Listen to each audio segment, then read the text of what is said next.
Doctor Mohammad Yunus. Doctor Mohammad Yunus, আপনাকে আমাদের অনুষ্ঠানে স্বাগত জানাই। আমরা আমাদেরকে সময় দেওয়ার জন্য। আমাদের সাথে আরো রয়েছেন সাবেক প্রধানমন্ত্রী শেখ হাসিনা। পরিস্থিতিতে বাংলাদেশের রাজনৈতিক মেরুকরণ, যারা ক্ষমতায় আছেন, যাদের অন্তর্বর্তীকালীন সরকার, তাদের সম্ভাবনা এবং ভবিষ্যৎ নিয়ে কথা বলার জন্য আজ আমাদের সঙ্গে রয়েছেন শেখ হাসিনা। আমি আপনার কাছ থেকে জানতে চাইবো যে আন্দোলনে শেখ হাসিনার পতন হলো, সেই আন্দোলন সম্পর্কে অন্তর্বর্তী সরকারের প্রধান উপদেষ্টা ডক্টর মোহাম্মদ ইউনূস যুক্তরাষ্ট্রে বিল ক্লিন্টনের উপস্থিতিতে একটা অনুষ্ঠানে বললেন যে এই আন্দোলন খুব পরিকল্পিতভাবে চালিয়ে নেওয়া হয়েছে, কিছুই হঠাৎ হয়নি। আমরা আপনার কাছে একটু জানতে চাইবো যে আপনার জ্ঞাতসারে কিংবা অজ্ঞাতে এই আন্দোলন কি শুরু থেকেই কোটার আড়ালে সরকার পতনের আন্দোলন ছিল? আক্রান্তটা শুরু হয়েছিল সেই 2022 সাল থেকেই।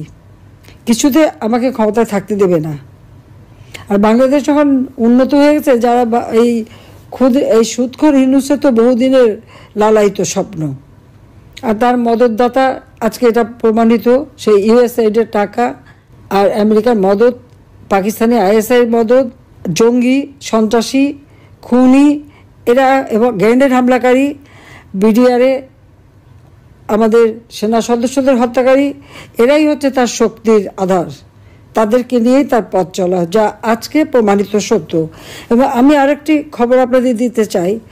দুর্নীতি দমন কমিশনে ইউনূসের বিরুদ্ধে একটা মামলা হয়েছে। আর শ্রমিকদের অর্থ আত্মসাতের জন্য শ্রমিকদের করা মামলায় শ্রমিক আদালতে ইউনূস কিন্তু সাজাপ্রাপ্ত আসামি। সে কিন্তু একটা কনভিক্টেড আসামি এবং সে চক্রান্ত করে, সন্ত্রাস করে, জঙ্গিবাদকে সহায় করে এবং অপপ্রচার চালিয়ে সে ক্ষমতাটা দখল করেছে। ক্ষমতা দখল করার সাথে সাথে কী করেছে, সে তার আগে থেকেও প্রচেষ্টা ছিল।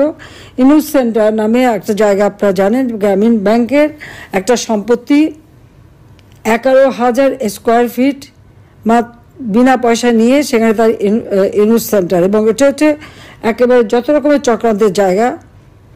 ইউনূস ক্ষমতায় যেয়ে কিন্তু নিজে ওই জায়গায় তার যে লোকরা বসা, তাদেরকে দিয়ে সারা বাংলাদেশে সার্ভে করার নামে লোক নিয়োগ দিয়েছে। ঢাকা জেলার জন্য 40 জন, আর তাছাড়া সারা বাংলাদেশের জন্য তার প্রায় 80 থেকে 100 জনের টিম।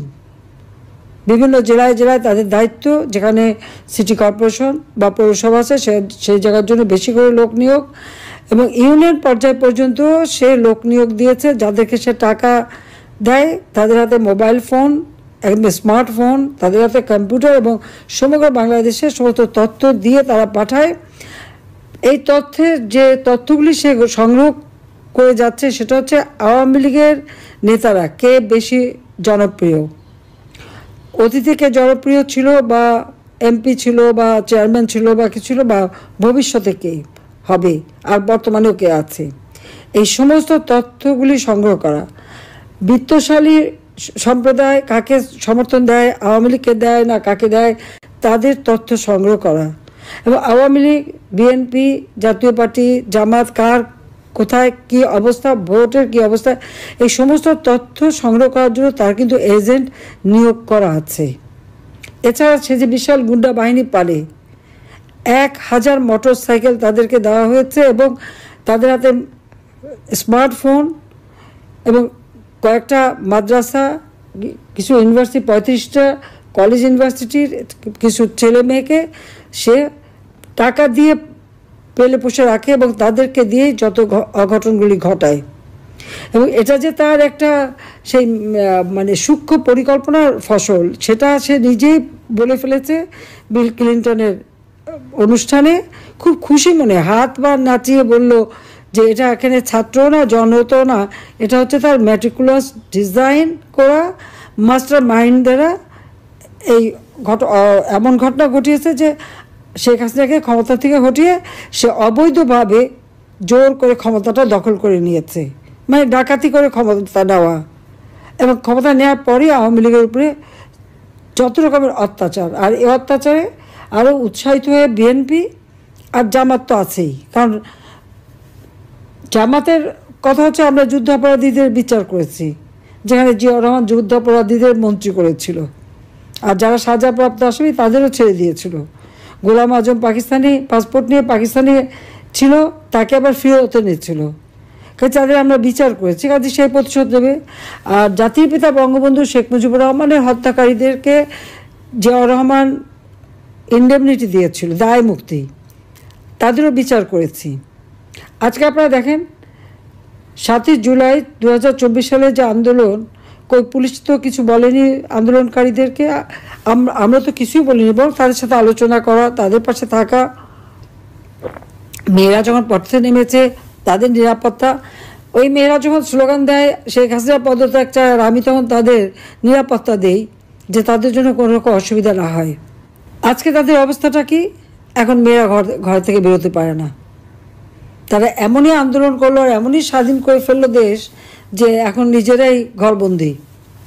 এখন যাবে কোথায়, তারা কি করবে? আর সেই যেটা কোনো কোটা ইস্যুই ছিল না, সেই কোটা আন্দোলনই বা তাদের কোথায় গেল? আর এখন সপ্তদলীয়করণ, এই অস্ত্র লাঠি সোটা নিয়ে চিফ জাস্টিসকে পদত্যাগ করতে বাধ্য, জজকে পদত্যাগ করতে বাধ্য।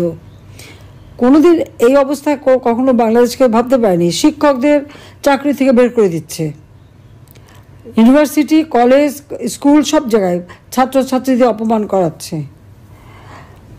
প্রতি পদে পদে চরমভাবে মানবাধিকার লঙ্ঘন করে যাচ্ছে। বাড়িতে ছোট শিশু তা থাকা সত্ত্বেও বাবা মাকে গ্রেপ্তার করেছে, বাবাকে তাকে মাকেও। তো এই বাচ্চাটাকে কে দেখবে? কি হবে তার? 93 জন আইনজীবীর বিরুদ্ধে মামলা তারা সারেন্ডার করেছে, তাদের জামিন দেবে না। কিছু জামিন দিয়েছে, কিছু দিচ্ছে না। মানে আপনি যে বিচার চাইবেন সেই সুযোগটাও নাই। আইনজীবীদের এইভাবে গণহারে মামলা দেওয়া, গ্রেপ্তার করা, পৃথিবীর কোনো সভ্য দেশে এরকম ঘটনা ঘটে বলে আমার তো জানা নেই, আমি তো দেখিনি। কাজে বাংলাদেশ আজকে কি? আইনের শাসন নাই, ন্যায় বিচার পাওয়ার অধিকার নাই, নারীদের কোনো স্বাধীনতা নাই। এবারে ঈদে শ্রমিকদের কান্নায় ভরা, 1100 ইন্ডাস্ট্রি বন্ধ, শ্রমিকদের কাজ পায় না। তার উপর আমার আওয়ামী লীগের নেতাকর্মীদের ঘর বা বসত বাড়ি, ব্যবসা প্রতিষ্ঠান, তাদের গরুর খামার, মৎস্য খামার, মুরগির খামার, ফলের বাগান সবই ধ্বংস। দোকানপাট যা ছিল একেবারে সব ভেঙে চুরে লুটপাট করে জ্বালিয়ে পুড়িয়ে নিঃস্ব করে দিচ্ছে। কেন? আওয়ামী লীগ যেন আর কোনোদিন মাথা তুলে দাঁড়াতে না পারে, এটাই তাদের চেষ্টা। হাজার হাজার ছাত্রছাত্রীরা আজকে লেখাপড়া করতে পারে না, ডিগ্রি কেড়ে নেয়, তাদেরকে পড়াশোনা করতে দেবে না। একটা মেয়ে পরীক্ষা দিতে গেল, তাকে কিভাবে লাঞ্ছিত করলো, তাকে যারা মারলো, চুল ধরে টেনে মাটিতে ফেললো, পুলিশ দাঁড়িয়ে থাকলো, সেনাবাহিনীর সদস্য দাঁড়িয়ে থাকলো, অপরাধীদের কিছুই বলল না। আর যে মার খেলো সে মেয়েটাকে ধরে নিয়ে জেলে পড়লো। এই পুলিশ, সেনাবাহিনী হোক, প্রশাসন হোক, জনগণের ট্যাক্সের টাকায় তারা বেতন পায়। আর তাদের সকলেরই আমি কিন্তু জীবন মান উন্নত করে দিয়েছি, বেতন ভাতা বাড়িয়ে দিয়েছি। কিন্তু এখন কি দেখলাম, তাদের কাছ থেকে জনগণ ন্যায় বিচার পেতে পারে না। এটা কোন ধরনের অবস্থা? একটা ইউনিয়ন পর্যন্ত এজেন্ট লাগিয়ে দিয়ে হাজার হাজার টাকা কোটি টাকা খরচ করে ইউনুস এখন কীভাবে আওয়ামী লীগ, 14 দল, মুক্তিযোদ্ধা, তাদেরকে নিঃস্ব করে দেওয়া, তাদেরকে ধ্বংস করে দেওয়া, সেই চেষ্টাই করে যাচ্ছে। আর তার দোসর জঙ্গি, সন্ত্রাসী, খুনি, দুর্নীতিবাজ, অবৈধ অস্ত্রধারী এবং জেলখানা থেকে তাদের সবাইকে মুক্তি দিয়েছে। গ্রেনেড হামলাকারী থেকে শুরু করে কেউই বাদ নেই, মুক্তি দিয়ে জেল ভরে ফেলেছে আমার আওয়ামী লীগের নেতা কর্মী দিয়ে। সবচেয়ে বড় কথা, পিটিয়ে মানুষ হত্যা করা, এমনকি আইনজীবীকে পিটিয়ে হত্যা করলো, মাথা কোপানো, মানে বর্বরতা।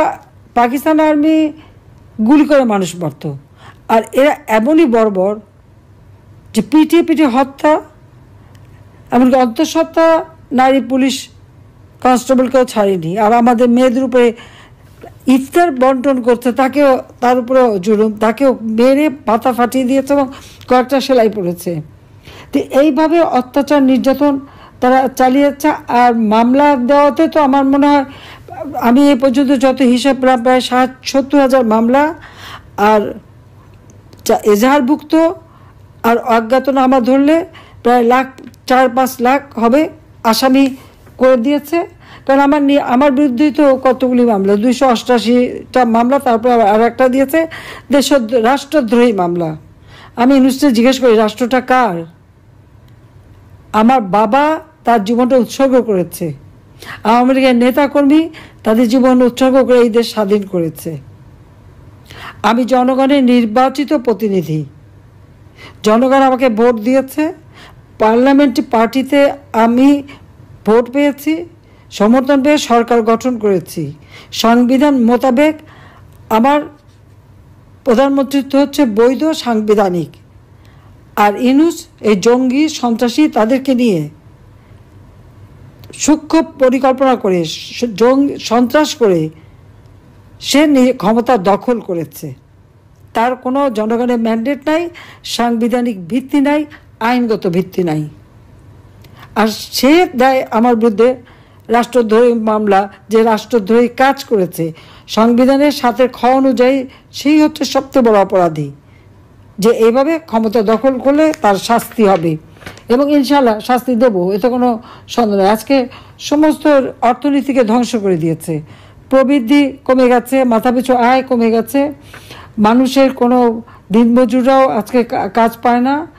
আর ধর্ষণ, শিশু নারী ধর্ষণ, বাংলাদেশ জন্য এখন ধর্ষণের স্বর্গরাজ্য, কিন্তু কেউ